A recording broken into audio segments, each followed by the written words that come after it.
जय हिंद दोस्तों।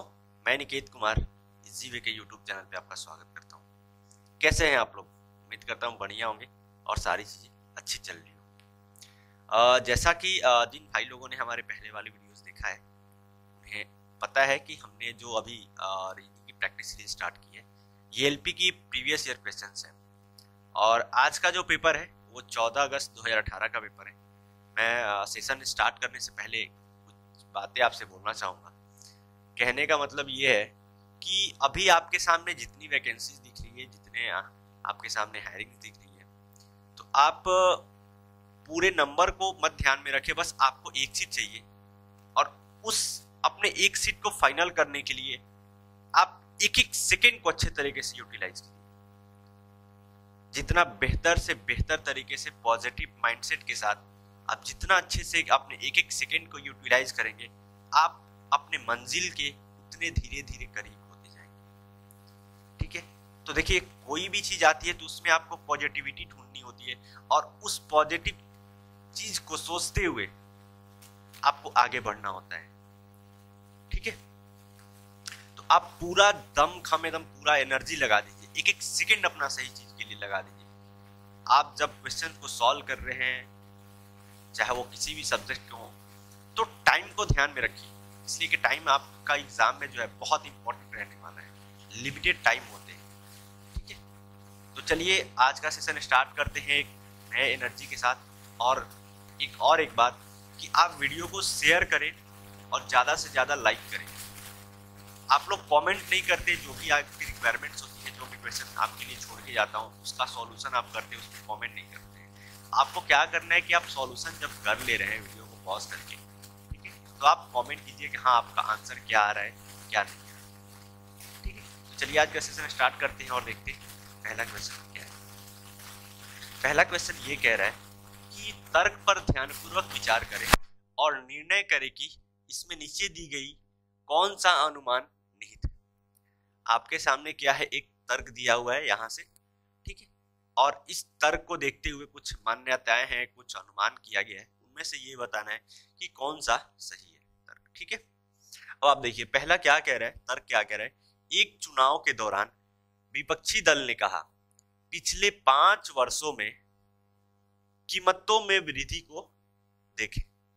ठीक है, एक चुनाव हो रहा है, उसी टाइम कुछ अपने पक्ष जो है बोलते हैं, तो क्या कह रहा है विपक्ष वाला पक्ष दूसरे पक्ष से कि भैया लोगों से, आम जनता से, कि जो भी अभी कुछ दिनों में जो कीमत है किसी भी वस्तुओं की या किसी भी चीज की, उसमें कितनी वृद्धि हुई है, ये बातें कह रहा है। ठीक है, अब देखिए नीचे मान्यताएं जो है, इस बार हमारे दल को सत्ता में मौका दे। ठीक है, मान्यता 1 ये कह रहा है। दूसरा क्या कह रहा है, यदि आप सत्ता के लिए इसी दल को दोबारा चुनेंगे तो कीमतें बढ़ती रहेंगी। ठीक है, ये कह रहा है। तो अब देखिए, कोई भी वो सामने से क्यों कह रहा है, आप जरा सा सोचिए, लोगों के सामने क्यों बता रहा है ये चीज। बिल्कुल मिलता जुलता है, इस बार हमारे दल को सत्ता में मौका दे, इससे मिलता जुलता है, इसलिए कि वो यही बताना चाह रहा है कि भैया आप कीमत को देखिए, ये दल जो खड़ा है इसके रहते हुए जो जो भी कीमतें हैं वो धीरे धीरे बढ़ती जा रही है। अगर हम आएंगे तो हो सकता है कि कम कर दे, उसके कहने का मतलब यही है। ठीक है, तो ये पॉजिटिव जा रहा है। दूसरा आप देखें, यदि आप सत्ता के लिए इसी दल को दोबारा चुनेंगे तो कीमतें बढ़ती रहेंगी। ठीक है, इसका भी कहीं ना कहीं कंट्रोवर्सी कर रहा है वो, यही बता रहा है कि अगर फिर से यही आया, यही दल आ रहा है, ठीक है, यही लोग आ रहे हैं, तो धीरे धीरे फिर वैसे ही बढ़ता रहेगा, इसलिए कि कीमत ही दिखा रहा है, मेन फोकस कीमत पे ही किया है, वृद्धि पे। तो ये भी कहीं ना कहीं क्या जा रहा है, पॉजिटिव जा रहा है। तो अपना दोनों ये जो है मान्यताएं जो है सही है। कौन से ऑप्शन में है? ऑप्शन नंबर सी, 1 और 2 दोनों तर्क संगत है। ठीक है, देखते हैं नेक्स्ट क्वेश्चन, क्वेश्चन नंबर 2।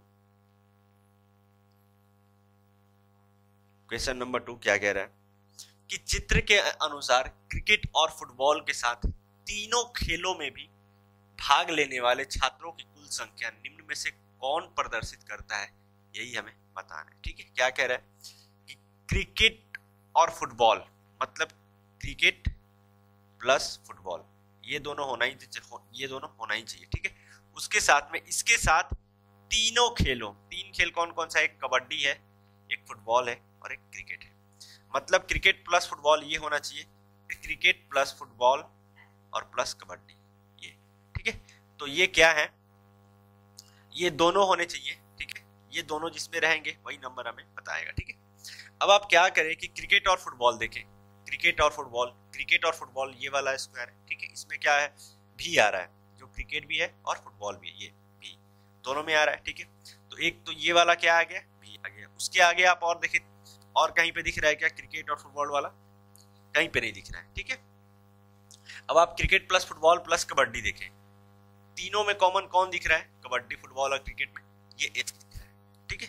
तो इन दोनों में कॉमन कौन, तीनों में कॉमन कौन दिख रहा है, एस दिख रहा है, ठीक है। तो एस और भी यही दो मिल रहा है इसके अनुसार, क्वेश्चन के अनुसार। तो कहां पे है, ऑप्शन नंबर डी में। तो ऑप्शन नंबर डी हमारा सही आंसर है। देखते हैं नेक्स्ट क्वेश्चन, क्वेश्चन नंबर 3 क्या कह रहा है, 15 मार्च 2020 को कौन सा दिन होगा, ये बताना है, ठीक है। ये मैं क्वेश्चन छोड़ रहा हूं फाइनली आपके लिए। आप इस क्वेश्चन को सॉल्व करके कमेंट जरूर कीजिएगा कि आपका आंसर क्या रहे, और आप ये एनालाइज कीजिएगा कि इसको सॉल्व करने में आपको कितना टाइम देना पड़ा, ठीक है। तो देखते हैं अगला क्वेश्चन, क्वेश्चन नंबर 3 मैं फाइनली छोड़ रहा हूं आपके लिए। क्वेश्चन नंबर 4, क्वेश्चन नंबर 4 क्या कह रहा है कि नीचे दिए गए विकल्पों में से संबंधित शब्द का चयन करें। आपके सामने ये शब्द दिए गए हैं, क्या दिया हुआ है, परिवहन और माल, ठीक है। तो इसका रिलेशन जिस तरीके से है वैसे ही बैंक और इसका रिलेशन किस तरीके से होगा यही हमें बताना है। ट्रांसपोर्ट का गुड्स से जैसे रिलेशन है, ठीक है। तो परिवहन, ट्रांसपोर्ट में आप क्या लेके जाते हैं, गुड्स, सामान लेके जाते हैं, माल लेके जाते हैं, ठीक है, ये सामान लेके जाते हैं। तो वैसे ही जो है बैंक में आप क्या रखते हैं, बैंक में धन, डॉलर, रुपए, पाउंड, क्या रखते हैं आप, अपना धन रखते हैं।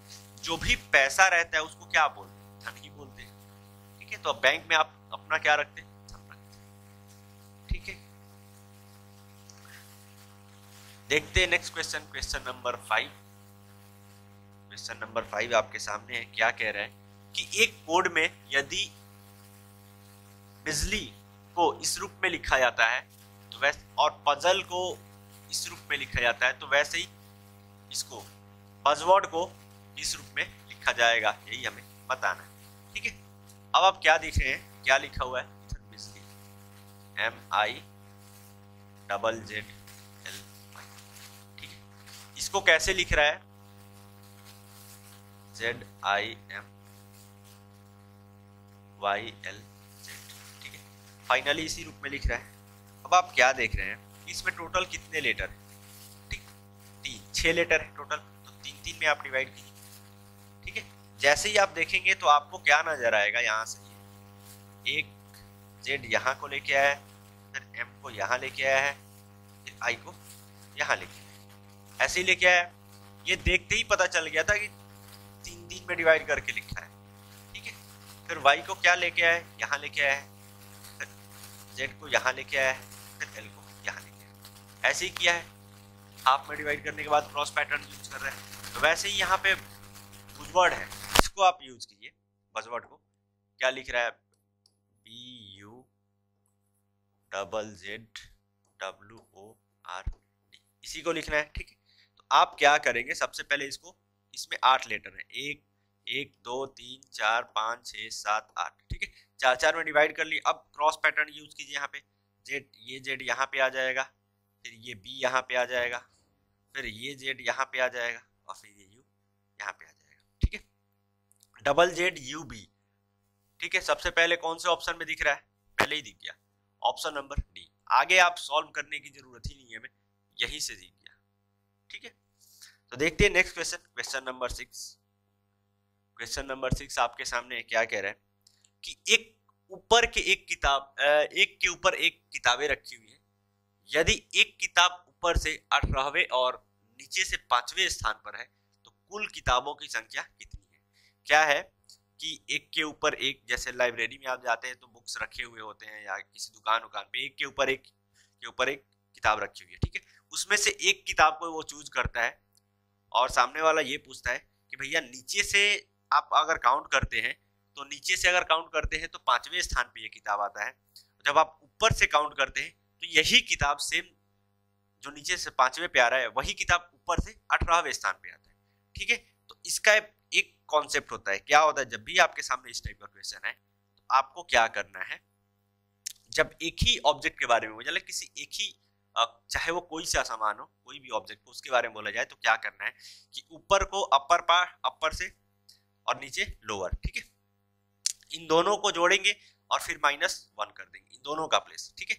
मतलब ऊपर से अगर काउंट करते हैं वो वाला प्लेस ऊपर का और प्लस नीचे का, ठीक है, ये प्लेस को जोड़ेंगे और फिर वही घटा देंगे, यही करना है हमें, ठीक है। तो ऊपर से कितना है, ऊपर से है 18वां प्लेस पे, ठीक है, नीचे से कितना है 5वें प्लेस पे, ठीक है, और फिर आपको एक घटा देना है।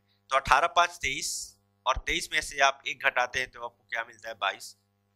कौन से ऑप्शन में आपको दिख रहा है, option number B, option number B अपना सही आंसर है। देखते हैं next question, question number 7। Question number 7 क्या कह रहा है, यदि शब्द यूनिवर्सल के अक्षरों के वर्णमाला क्रम में लगाया जाता है और इस क्रम में प्रत्येक अक्षर के लिए बाएं ओर से उनके स्थान के अनुसार 1 2 3 4 का संख्यात्मक मूल्य निर्धारित किया जाता है तो व्यंजनों कॉन्सोनेंट के स्थानों का संख्यात्मक मूल्यों का जोड़ कितना होगा, यही हमें बताना है। बढ़िया सवाल है, आप जब मैं बता रहा हूं उतनी देर में आप खुद से सॉल्व करते रहिए, ठीक है। फिर देखिए क्या होता है यूनिवर्सल। अब सबसे पहले अंग्रेजी वर्णमाला में जो अल्फाबेट में आते हैं मतलब ABCD प्रॉपर ऐसे इस तरीके से, पहले उसमें प्लेसेस के अनुसार इनको सजाइए। जैसे पहले क्या आता है, पहले A आता है, उसके बाद इसमें क्या आएगा A के बाद आएगा E, ठीक है, उसके बाद इसमें क्या आएगा I, उसके बाद क्या आएगा फिर L आएगा, उसके बाद क्या आएगा L के बाद फिर आप बोलेंगे N आएगा, ठीक है, N के बाद क्या आएगा, N के बाद आप बोलेंगे ये कि R आएगा, ठीक है, उसके बाद S आएगा, उसके बाद U आएगा, ठीक है, कंप्लीट हो गया। अब आप 1 2 नंबर इसको नंबरिंग कीजिए, ठीक है, 1 2 3 4 5 6 7 8, ठीक है, नंबरिंग आपने कर लिया। अब क्या बोला है व्यंजनों, जो व्यंजन का नंबर आता है उसका संख्यात्मक मान को आपको जोड़ के बताना है। ए है क्या है, ये वॉवेल है, भी है, ठीक है, ई भी क्या है, ये वॉवेल है, आई भी क्या है, वॉवेल है, स्वर है, एल क्या है, ये कॉन्सोनेंट है, व्यंजन है, एन क्या है, ये भी कॉन्सोनेंट है, आर भी कॉन्सोनेंट है और ये भी कॉन्सोनेंट है, यू क्या है, यू भी क्या है, वॉवेल है, ठीक है। तो कौन कौन सा, ये 4 + 5 + 6 + 7 ऐड कर लीजिए, 5 4 9 9 6 15 15 और 7 22। कौन से ऑप्शन में आपको दिख रहा है, option number B, option number B अपना सही आंसर है, ठीक है। उम्मीद करता हूं ये क्वेश्चन आपको समझ में आया होगा, बढ़िया सवाल था, सोचना था आपको। देखते हैं क्वेश्चन नंबर 8 क्या कह रहा है, नीचे दिए गए चित्र में कितने त्रिभुज हैं वो आपको बताना है, ठीक है, नंबर ऑफ ट्रायंगल्स इसमें कितने हैं यही हमें बताना है, ठीक है। अब आप काउंट करिए, ठीक है, इसमें आप फिगर को आप देखते हैं तो एक बेस फिगर आपको नजर आएगा, क्या, इस टाइप का फिगर इसमें एक यूज किया गया है, जैसे ये बेस फिगर, ठीक है, इस टाइप का बेस फिगर। तो बेस इस टाइप के फिगर में नंबर ऑफ ट्रायंगल्स कैसे काउंट करते हैं, तो सबसे पहले इंडिविजुअली आप एक एक करके नंबर लिख लीजिए, एक त्रिभुज ये 2 3, उसके बाद क्या कर देंगे, सबको आप ऐड कर देंगे, 1 + 2 + 3 ऐड करेंगे तो 3 2 5 1 6, इस तरीके से मिल रहा है। वैसे ही बेस फिगर वाले मतलब इस टाइप का जब भी बेस फिगर मिले वहीं से भी तो नंबर ऑफ ट्रायंगल्स इस टाइप के फिगर में ऐसे ही काउंट करते हैं, ठीक है। अब आप इस फिगर को देखिए, फिगर को देख रहे हैं तो सबसे पहले जो आपको इंडिविजुअल आप काउंट कर सकते हैं वैसे काउंट कर लीजिए, ठीक है, जैसे एक ये, ठीक है, 1, फिर यहां से ये 2, फिर एक नीचे बड़ा वाला ये पूरा, ठीक है, 1 + 1 + 1 3 ऐसे काउंट हो गए। फिर आप इस बेस फिगर को पकड़िए, यहां से ये वाला, आपको यहाँ पे एक बेस फिगर दिख रहा है इसमें जो मैंने आपको बताया है ऐसे, ठीक है, इस बेस फिगर को पकड़िए। आप जैसे ही इस बेस फिगर को पकड़ेंगे तो आपको क्या दिख रहा है, 1 2 3 नंबर काउंट करेंगे तो 3 2 5 और 1 6, 6 यहाँ से आपको मिल गए। फिर आप ऐसे ही इस वाले बेस फिगर को पकड़िए यहाँ से, तो इसमें कितने हैं 1 2, ठीक है, तो 1 2 और 3, यहाँ पे 3। फिर इस साइड भी आपको उसी तरीके से एक फिगर दिख रहा है, देखिए इस साइड, यहाँ से इस साइड भी आपको उसी तरीके से दिख रहा है, एक ये और एक 2, तो यहाँ से 3 आपको मिल जाते हैं, ठीक है। और कुछ बच रहा है क्या, और आप अगर आप और काउंट करते हैं, ये वाला फिगर आपने नहीं काउंट किया, ये वाला खाली जो ट्रायंगल, एक ये हो गया और एक ये हो गया, ठीक है, 2 आपको मिल जाते हैं यहाँ से, ठीक है। और कुछ बच रहा है, और एक बच रहा है, आप ध्यान से देखेंगे तो आपको क्या बच रहा है, आपने इस वाले प्रॉपर ये यहाँ से लेके यहाँ तक इस वाले ट्रायंगल को आपने काउंट नहीं किया है, ये ऐसे, तो एक ये हो गया, और कहीं पे बच रहा है, और देखेंगे आप तो कहीं नहीं बचेगा। अब आप काउंट कर लेंगे कितना है, 3 6 3 9 3 12 3 15 2 17 1 18, कितना आ रहा है 18, कौन से है ऑप्शन नंबर में, ऑप्शन नंबर बी, ठीक है। तो एग्जाम में आपको क्या करना है, एग्जाम में इस तरीके से आपको सर्कल नहीं करना है, आपको बस फिगर को देखते हुए, बस देख के विजुअलाइज करके और नंबर लिख के ऐड कर देना है, ठीक है, मन में सोचना है, ये तो लिखने वाली बात ही नहीं है, मतलब पेन उठाने वाली बात, मैंने आपको समझाने के लिए इस तरीके से ब्रीफ किया है, ठीक है। देखते हैं next question, question number 9। Question number 9 आपके सामने है, क्या कह रहे हैं कि उस विकल्प का चयन करें जो दिखाई देता है जब निम्न पारदर्शी पन्ने को आप बिंदु रेखा पर मोड़ जाता है। जब इस फिगर, ये क्या है आपके सामने, ये पेपर है, पेपर फोल्डिंग वाला क्वेश्चन है, और इसको जब आप फोल्ड करते हैं उस तरीके से, ठीक है, इसलिए कि सारे ऑप्शन में जो है बिंदु उसी तरीके से दिए, जब आप फोल्ड करते हैं तो कौन सा फिगर बनेगा वही हमें बताना है। ऑप्शन सॉरी यहाँ पे नहीं लिखा है, ये ऑप्शन, ये 1 है, ये फिगर 2 है, ये 3 है, और ये 4 है, ठीक है, नहीं ऊपर लिखा हुआ है, तो ये कौन सा ये बनेगा ये आपको बताना है, ठीक है, यही है। अब आप देखिए, जब आप फिगर को फोल्ड करेंगे, फोल्ड इस तरीके से हो रहा है, फोल्ड ये वाला पार्ट इधर आ रहा है, ठीक है, ऐसे ही हो रहा है, तो कांस्टेंट पार्ट कौन सा रह रहा है, ये वाला जो पार्ट है ये क्या रह रहा है, ये कांस्टेंट रह रहा है, ठीक है, ये कांस्टेंट रह रहा है। तो मैंने क्या आपको बताया है कि जब भी पेपर फोल्डिंग वाला क्वेश्चन है तो कांस्टेंट पार्ट कांस्टेंट ही रहना चाहिए, उसमें तो कुछ चेंजेज आएगा नहीं, जो मोड़ा जाता है उसमें चेंजेज आता है, और चेंजेस क्या आएगा, जो राइट वाला पार्ट है वो लेफ्ट में चला जाएगा, और जो लेफ्ट वाला पार्ट है वो कहाँ आ जाएगा, राइट में आ जाएगा, ऐसे ही चेंजेस आते हैं, ठीक है। तो अब देखिए कांस्टेंट वाला पार्ट क्या है, कांस्टेंट वाला पार्ट ये है, तो ये वैसे ही रहेगा, उनका डायरेक्शन किधर की ओर है, ऊपर की तरफ, इसमें है क्या, इसमें चलिए है इस वाले में, अब देखिए इसका डायरेक्शन किधर है, नीचे की तरफ, इसको फोल्ड करेंगे तो डायरेक्शन इसका नीचे ही रहेगा, ऊपर नीचे में तो कुछ चेंज नहीं आने हैं, ठीक है, तो इसमें सब में क्या है, ऊपर डायरेक्शन जा रहा है, तो ऑप्शन नंबर ए ऐसे ही गलत हो जाएगा। और इस वाले में देखेंगे तो सारे नीचे आ रहे हैं, जबकि उधर कांस्टेंट वाला पार्ट ऊपर है, ये भी गलत हो जाएगा। ये तो सेम उसी के जैसा दिया हुआ है, ठीक है, ये तो प्रॉपर फोल्ड ही नहीं किया हुआ, तो बाकी एक कौन सा बचा, 4, तो 4 कहाँ पे है, बी में है, फिगर नंबर 4, तो ऑप्शन नंबर बी अपना सही आंसर है, ठीक है। एग्जाम में भी आप देखिएगा इसी तरीके से ऑप्शन देगा, आप ये नहीं कि 4 देखिएगा और 4 डी करके निकल जाइएगा, फिगर नंबर 4 देख के डी करके निकल जाइएगा, नहीं, ये देखिएगा 4 नंबर जो ये फिगर है वो कौन से ऑप्शन में दिया हुआ है, इस तरीके से एग्जाम में ये सारी चीजें होती है, ये गलती होती है कि आप जल्दबाजी में करके निकल जाते हैं, ठीक है, तो जल्दबाजी तो करना ही है लेकिन साथ में दिमाग को चलाना भी है, ठीक है। अब नेक्स्ट क्वेश्चन, क्वेश्चन नंबर 10 क्या कह रहा है, क्रम से दी गई आकृतियों में से भिन्न का चयन करें। आपके सामने ये पूरा फिगर दिया गया है, इन पांचों फिगर्स में से कौन सा एक फिगर जो है वो अलग है, यही हमें बताना है, ठीक है। आप इस फिगर को देखेंगे, पांचों फिगर को देखेंगे, आप क्या देखेंगे, ये जो पांचवा फिगर है इसका एक प्रॉपर एक नाम आप देख सकते हैं, षष्ठभुज, ठीक है, जो हमें ज्योमेट्री में पढ़ने को मिलता है, या मेंसुरेशन में षष्ठभुज ये है। आप हर जगह बाकी और किसी का नाम जानते नहीं जानते, चलिए वो तो मुद्दे की बात है, मुद्दे की बात ये है कि अब इसमें जो चारों ऑप्शन, चारों फिगर 1 2 3 4, इनमें सब में कर्व वाला पार्ट, ये जो कर्व है कहीं ना कहीं देखिए यूज किया ही गया है, ये कर्व, कर्व का मतलब होता है वक्र, वक्र वाला पार्ट जो है ये ऐसे यूज किया ही गया है, केवल पांचवा को छोड़ के, पांचवा फिगर, तो ये जो अपने को क्या है, पांचवा फिगर जो है वो अलग मिलता है, देखते हैं next question, question number 11। Question number 11 आपके सामने है, क्या कह रहे हैं कि निम्नलिखित क्रम में से भिन्न चिन्ह का चयन करें। ये 5 है इस फिगर में, कुछ ये सारे अल्फाबेट्स हैं, इनमें से कौन एक अलग है ये हमें बताना है। ठीक है, आप क्या देखते हैं, जैसे ही आप देखेंगे तो कुछ इसमें कॉमन दिखेंगे, वॉवेल ओ यू ई और आई, ये चारों क्या है, ये स्वर हैं, स्वर हैं, इनको वॉवेल बोलते हैं। ठीक है, यही बोलते हैं, ये चारों आपको दिखते हैं। लेकिन टी, टी आपको क्या दिख रहा है, ये दिख रहा है कॉन्सोनेंट। ठीक है, कॉन्सोनेंट इसको व्यंजन बोलते हैं।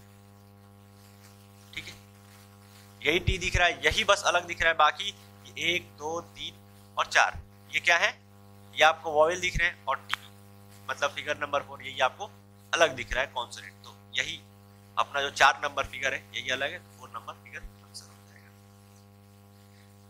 देखते हैं नेक्स्ट क्वेश्चन, क्वेश्चन नंबर 12 क्या कह रहे हैं, दिए गए कथन को सही मानिए और निर्णय कीजिए कि कौन सा निष्कर्ष कथन में दी गई जानकारियों का तार्किक रूप से अनुसरण करता है, यही हमें बताना है। आपके सामने ये कथन है, कथन क्या कह रहे हैं, कथन को ध्यान से पढ़िए। परिवाहकों द्वारा हड़ताल के कारण, यहाँ पे कारण नहीं है, कारण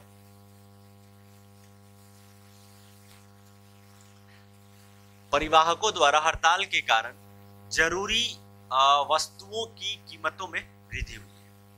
ठीक है, परिवाहकों मतलब चालकों जो ट्रांसपोर्ट होते हैं, उनकी वजह से क्या है, उन्होंने क्या किया, ट्रांसपोर्टेशन वालों ने हड़ताल कर दिया है। ठीक है, जिसकी वजह से क्या हो रहा है कि जो कीमतें हैं बहुत सारी वस्तुओं की जरूरी वाली, उनकी कीमतों में वृद्धि हो गई है। अब निष्कर्ष क्या दिया हुआ है, निष्कर्ष को ध्यान से देखिए आप। आवश्यक वस्तुओं के परिवहन के लिए सरकार को अपने वाहन खरीदने चाहिए। इसका मतलब ये हो गया, आप जरा से ये सोचिए, ये सही नहीं जाएगा। क्यों नहीं जाएगा, ये वाला निष्कर्ष गलत है। क्यों नहीं, मतलब क्यों गलत है ये मैं आपको बता रहा हूँ कि कोई भी चीज, अगर कोई भी अधिकारी जैसे होते हैं, जैसे टीचर ही होते हैं, टीचर जैसे देखते होंगे कि टीचर की हर तरीके की मांग आपको आती है। ठीक है, तो जैसे ही टीचर मांग करते हैं कि हमारी सैलरी बढ़ाओ, ठीक है, तो सरकार क्या करते हैं, उन सारे टीचर्स को हटा के और फिर नए टीचर लेके आते हैं। ऐसा तो नहीं होता है, उनके कहीं ना कहीं मांग रखे जाते हैं, कुछ ना कुछ सैलरी बढ़ाई जाती है, उनकी नौकरी तो नहीं जाती। वैसे ही सेम यहाँ पे है कि क्या है कि जो परिवाहक मांग कर रहे हैं तो उनके मांग को आप पूरा कीजिए। ठीक है, 100% मत पूरा कीजिए, कुछ तो पूरा कीजिए। 100 रुपए बढ़ाने के लिए बोल रहे हैं, आप 20 रुपए बढ़ाइए, 20% ही पूरा कीजिए। तो आप पूरा, तो गवर्नमेंट तो गाड़ी नहीं खरीदेगी। ठीक है, तो इसलिए ये गलत है। दूसरा वाला आप पढ़ेंगे, हड़ताल को बंद करवाने के लिए सरकार को परिवाहकों के साथ मोलतोल करना चाहिए। बिल्कुल सही है, मोलतोल करना चाहिए। जो मैंने आपको बताया कि चलिए 100% नहीं कीजिए, थोड़ा सा ऊपर नीचे आप कर सकते, लेकिन हमारे मांग को सुनिए, यही डेफिनेटली सरकार को करना चाहिए।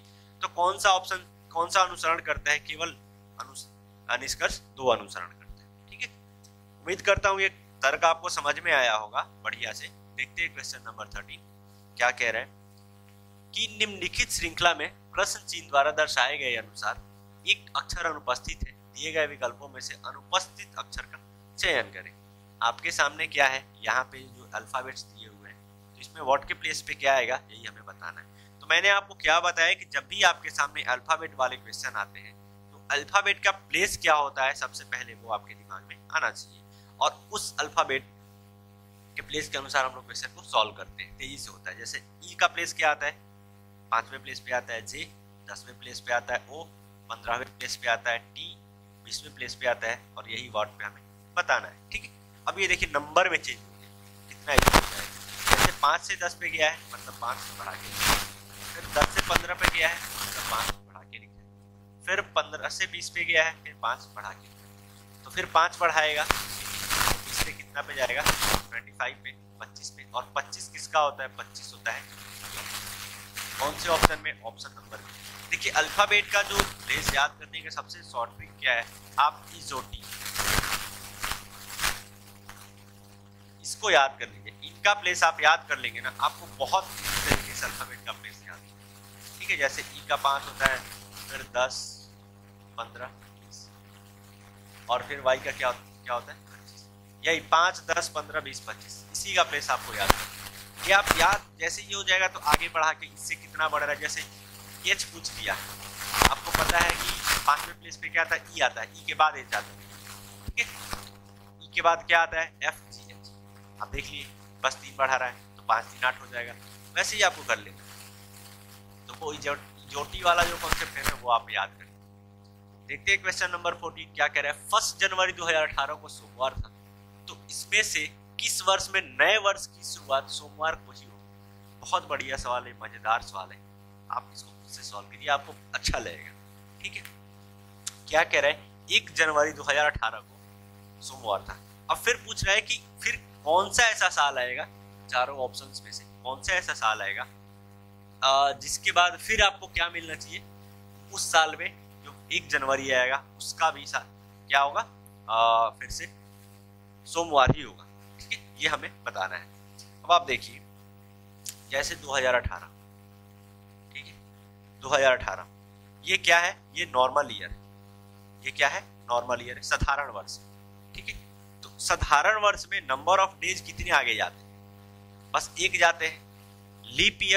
लीप ईयर में कितने जाते हैं, जिसमें फरवरी 29 का होता है, ठीक है, उसमें कितने जाते हैं लीप ईयर में, 2 दिन आगे जाते हैं, विषम दिन 2 आते हैं, मतलब 2 आगे आता है, ठीक है, विषम दिन और डेज। तो देखिए नॉर्मल ईयर को कैसे पहचाने कि नॉर्मल है कि फिर लीप ईयर है। आप क्या करेंगे, जो लास्ट का 2 वाला ये है, लास्ट का 2 वाला इसको आप 4 से डिवाइड लगाएंगे तो आपको मिल जाएगा।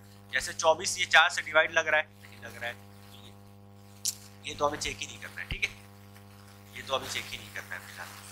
तो जैसे अब यहाँ पे क्या है, 2018 जो था वो क्या था, 18 में 4 से डिवाइड लग रहा है, नहीं लग रहा है, ये क्या है, नॉर्मल ईयर है, यहाँ फिर 1 जाएगा, ठीक है। फिर अब क्या होगा कि फिर 2019 पे आप पहुंचेंगे 1 साल के बाद।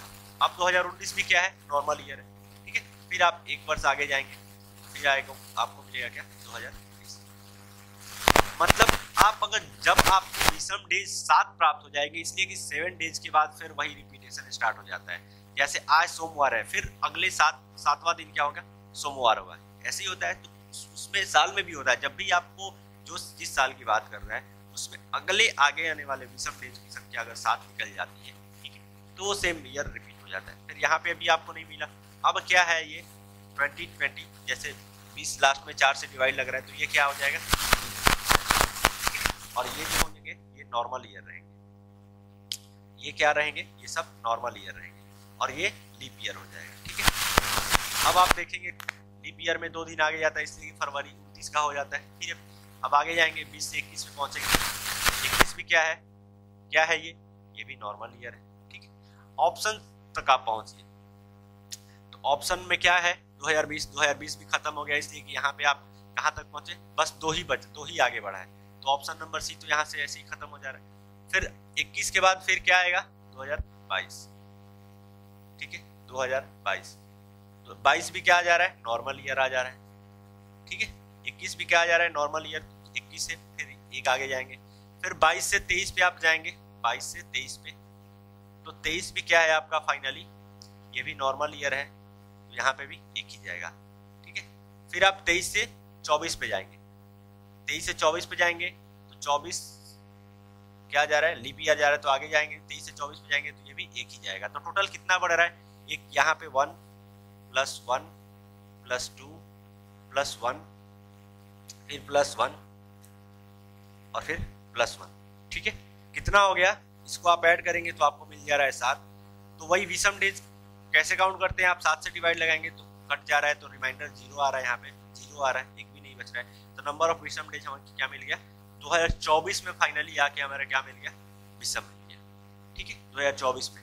तो कौन सा ईयर होगा, 2024, ठीक है। तो 2024 में क्या होगा, सेम डेज हो जाएगा, 2024 का भी 1 जनवरी क्या आएगा, वो सोमवार ही होगा, ठीक है। उम्मीद करता हूँ क्वेश्चन आपको समझ में आया होगा। देखते हैं क्वेश्चन नंबर 7। कार गैराज ठीक है, कार का जो गैराज से रिलेशन है वही हमें इसका रिलेशन बताना है। कार को आप कहाँ रखते हैं, कार को आप पता है कि गैराज में रखते हैं, ठीक है। कार को कहाँ रखते हैं, गैराज में रखते हैं। वैसे मुर्गी कहाँ रहती है, पिंजड़े में रहती है, पहले ही ऑप्शन मिल जा रहा है अपने को। झोपड़े में तो रहती नहीं है, कुत्तों के घर में तो रहती नहीं, उसको कैनल बोला जाता है। अस्तबल में रहती नहीं, अस्तबल में तो घोड़ा रहते हैं। ऑप्शन नंबर ए अपना सही आंसर है। देखते हैं नेक्स्ट क्वेश्चन, क्वेश्चन नंबर 16।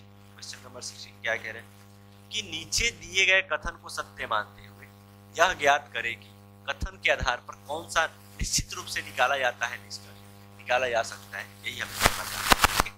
अब कथन क्या है कि सभी परिश्रमी छात्र परीक्षा में सफल होते हैं। ठीक, कथन नंबर ये कह रहे हैं क्या कि सभी परिश्रमी छात्र क्या है, परीक्षा में सफल होते हैं।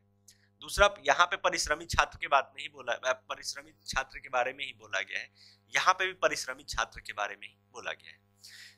सभी परिश्रमी छात्र अच्छी तरह से सोते हैं।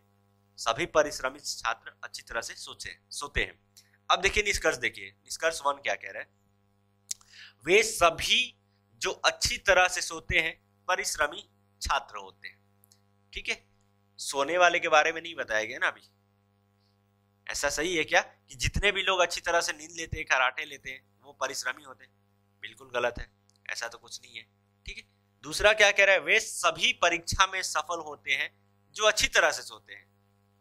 जो अच्छी तरह से सोता है, नींद लेता है 14-15 घंटे, वो सफल होता है। ठीक है, ऐसा तो नहीं है। ठीक है, बोला गया है इसमें कि जो परिश्रमी होते हैं, जो सफल होते हैं, वो सोते हैं, लेकिन ऐसा बिल्कुल भी नहीं है कि जो लोग सफल होते हैं वो बहुत अच्छे तरीके से नींद लेते हैं। ऐसा तो बिल्कुल भी नहीं है। तो दोनों निष्कर्ष क्या है, नहीं निकलता है, दोनों अनुसरण नहीं करता है। कौन से ऑप्शन में आपको दिख रहा है? बी, ना तो निष्कर्ष 1 अनुसरण करता है और ना ही निष्कर्ष 2। देखते हैं नेक्स्ट क्वेश्चन, क्वेश्चन नंबर 17 क्या कह रहा है कि नीचे का सवाल पढ़े और सुनिश्चित करे कि कौन सी टिप्पणी सबल है। मतलब ये कि कौन सी टिप्पणी सही है, एकदम बिल्कुल यही हमें बताना है। क्या कह रहा है, क्या शेयर बाजारों में धन कई गुना हो जाता है? आपसे क्वेश्चन ये पूछ रहा है कि ये जो टिप्पणी है, इन टिप्पणी को पढ़ के ये बताइएगा कि कौन से टिप्पणी के अनुसार सही जा रहा है। क्या शेयर बाजारों में धन कई गुना हो जाता है, ये आपसे पूछ रहा है। अब बताइए इधर टिप्पणी, हाँ शेयर बाजारों में धन कई गुना हो जाता है, ऐसा सही है। शेयर मार्केट जो आप इस टाइम देख रहे हैं, स्टॉक मार्केट का जो देखते हैं, जहाँ पे शेयर परचेजेस किए जाते हैं स्टॉक एक्सचेंज पे, Bombay stock exchange, national stock exchange, ये सारी चीज आप सुनते होंगे। तो वहां पे जो शेयर में लोग जो पैसा लगाते हैं वो बहुत कई गुना हो जाता है? बिल्कुल भी नहीं। अगर ऐसा होता है तो सारे लोग वहीं पे वही काम करना स्टार्ट कर देंगे, वहां पे बहुत रिस्क होता है। ठीक है, दूसरा आप ये पढ़िए टिप्पणी क्या कह रहे हैं, नहीं शेयर बाजारों में निवेश बाजार जोखिम के अधीन है। बिल्कुल सही जा रहा है, ये आप अक्सर सुनते होंगे। म्यूचुअल फंड यहाँ पे भी शेयर मार्केट में ही लगता है, तो ये म्यूचुअल फंड ये जोखिम के अधीन है, आप पैसा लगाते हैं तो ये स्टेटमेंट बहुत आप टीवी में देखते होंगे ऐड में। तो केवल दूसरा वाला टिप्पणी जो है सही है। तो कौन से ऑप्शन में आपको दिख रहा है टिप्पणी 2 सबल है? Option number A. ठीक है, देखते हैं नेक्स्ट क्वेश्चन, क्वेश्चन नंबर 18 आपके सामने है। क्या कह रहा है, उस उत्तर चित्रों में से सही विकल्प का चयन करें जो प्रश्न चित्र में श्रृंखला पूरी करे। ठीक है, आपके सामने ये फिगर है। इस फिगर में यहाँ पे इस फिगर को देखते हुए क्या आएगा, मतलब इसका फिगर किस तरीके से बनेगा, इन दोनों का रिलेशन देखते हुए, इन दोनों का वही हमें बताना है। ठीक है, अब आप यहाँ पे क्या देख रहे हैं? ठीक है, अब आप यहाँ पे क्या देख रहे हैं, जिसका डायरेक्शन ऊपर था, इस वाले फिगर में डायरेक्शन नीचे आ गया है। यहाँ पे डायरेक्शन नीचे था, इस वाले फिगर में क्या किया गया है, ऊपर कर दिया गया। इसका डायरेक्शन नीचे था, इसमें क्या कर दिया गया, ऊपर कर दिया गया। आप इसी चीज को पकड़ लिए, जिसका डायरेक्शन ऊपर जा रहा है उसका नीचे कर दे रहा है। आप इस वाले फिगर में पकड़िए, इसका डायरेक्शन कहाँ आ रहा है, नीचे आ रहा है, तो इस वाले फिगर में क्या होगा, ऊपर हो जाएगा। सबसे पहले आप ये इस चीज को देखिए, ऑप्शन इस वाले फिगर में भी नहीं दिख रहा है आपको, इस वाले फिगर में भी आपको नहीं दिख रहा है, इस वाले फिगर में भी आपको नहीं दिख रहा है, इसमें तो नीचे ही है, बस ऊपर एक ही में दिख रहा है, फिगर नंबर 3। ठीक है, तो बस वही सही है। देखते हैं next question, question number 19। Question number 19 क्या कह रहा है, निम्नलिखित में से कौन सा विकल्प दिए गए चित्र के सही दर्पण को दर्शाता है? ठीक है, कौन सा विकल्प, जो आपके सामने ये स्माइल का दर्पण प्रतिबिंब क्या बनेगा, यही हमें बताना है। ठीक है, सबसे पहले देखिए, बहुत ट्रिकी क्वेश्चन है, इसको हल्के में मत लीजिएगा। ठीक है, इसमें आपको ये नहीं बताया गया कि दर्पण कैसे रखा हुआ है। ठीक है, देखिए आप देखेंगे तो मजा आएगा आपको। ये स्माइल अच्छा लगेगा। ये स्माइल लिखा हुआ है, ठीक है, इसको यहाँ पे मैं लिख देता हूँ, ये स्माइल इस तरीके से लिखा हुआ है। अब दर्पण दो तरीके से रखा जा सकता है, ठीक है, एक तो दर्पण नीचे भी रखा जा सकता है, ठीक है, या हो सकता है कि दर्पण इधर रख ले। यही दो कंडीशन में आपको दर्पण आपके सामने रखा जाएगा। लेकिन हमें क्वेश्चन में तो बोला नहीं गया है कि भैया हम नीचे रखें कि साइड में रखें, ऐसा कुछ भी नहीं बोले हैं। अब आप ऑप्शन को देखिए, ऑप्शन को देखेंगे तो इसमें क्या होगा, इस वाले मिरर में क्या होगा, इस वाले मिरर में यही होगा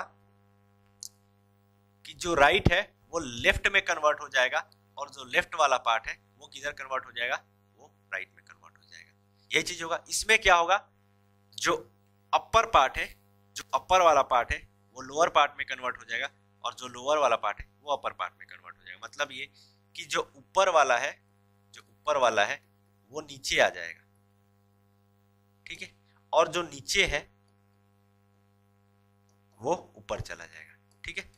इस वाले दर्पण में यही होगा, ठीक है, फाइनली यही होने वाला है।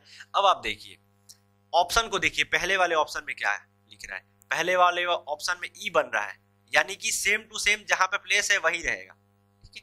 तो यहाँ पे ई ऐसे ही बनेगा, एकदम बिल्कुल प्लेस ऐसे ही रहेगा, ठीक है। तो ई बिल्कुल सही जा रहा है।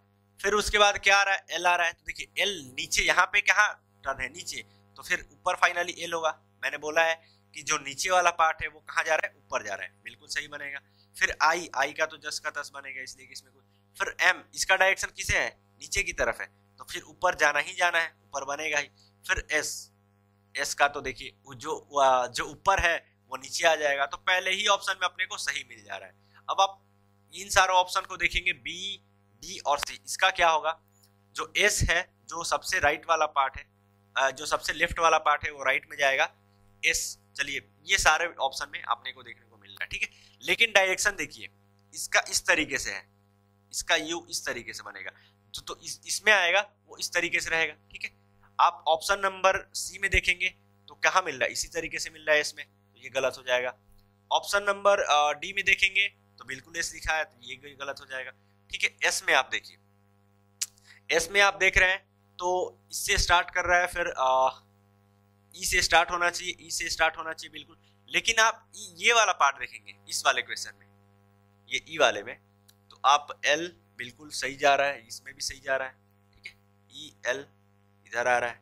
फिर एम, लेकिन एम वाला पार्ट, एम वाला पार्ट ये भी सही जा रहा है, ये भी बिल्कुल थोड़ा सा मिलता जुलता ही नजर आ रहा है। लेकिन एस वाला, एस वाले में थोड़ा सा डिफरेंट दिख रहा है आपको। यहाँ पे क्या है कि जो ऊपर वाला पार्ट है उसको नीचे किया और नीचे वाले पार्ट को ऊपर कर दिया, इसकी वजह से भी क्या हो जाएगा, ये गलत हो जाएगा, ठीक है, 19 वाले का।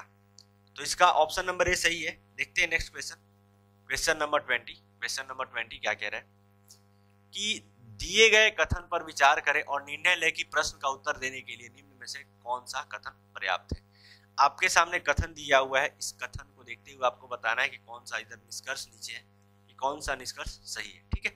मतलब ये जो कथन है, इस कथन को देखते हुए आपके सामने क्वेश्चन ये पूछा हुआ है और इस क्वेश्चन का आंसर देना है कि दोनों दे रहा है कि नहीं दे रहा है। दिए गए कथन पर विचार करें और निर्णय लें कि प्रश्न का उत्तर देने के लिए निम्न में से कौन सा कथन पर्याप्त है, ठीक है। क्या है कि क्वेश्चन, सॉरी इसमें तो क्वेश्चन टाइप ही नहीं किया है मैंने, तो इसके लिए सॉरी, इसको छोड़ देते हैं। देखते हैं नेक्स्ट क्वेश्चन, क्वेश्चन नंबर 21, ठीक है। 21 क्या कह रहा है कि नीचे दी गई श्रृंखला में कितने अंक अपने दाईं ओर के अंक से पूरी तरह विभाज्य हैं, यही हमें बताना है। बहुत बढ़िया क्वेश्चन है, बहुत बढ़िया क्वेश्चन है। आप वीडियो को पॉज कीजिए और खुद से सॉल्व करने की कोशिश कीजिए, आपको बहुत मजा आएगा। आप जब क्वेश्चन को सॉल्व करेंगे ना, आपको बहुत मजा आएगा। ये भी मैं क्वेश्चन छोड़ रहा हूँ, क्वेश्चन नंबर 21 आपके लिए। आप क्वेश्चन को सॉल्व कीजिएगा, आंसर इसका क्या होगा कमेंट सेक्शन में जरूर बताइएगा, ठीक है। तो चलिए आज का सेशन स्टार्ट होता है यहीं पे। आपको ये सेशन कैसा लगा, ठीक है, ज्यादा फास्ट लगा, स्लो लगा, जो भी आपके सजेशंस रहेंगे वो हमें कमेंट सेक्शन के थ्रू बताइए। और इजी वे यूट्यूब चैनल को सब्सक्राइब कीजिए, ज़्यादा से ज़्यादा शेयर कीजिए और साथ में बेल आइकन को भी प्रेस कर लीजिए ताकि जो भी आगे आने वाली वीडियोस है उसका नोटिफिकेशन आपको मिलता रहे। चलिए तो आज का सेशन रखते हैं यहीं पे और हमारे साथ वीडियो में बने रहने के लिए आपका बहुत बहुत धन्यवाद।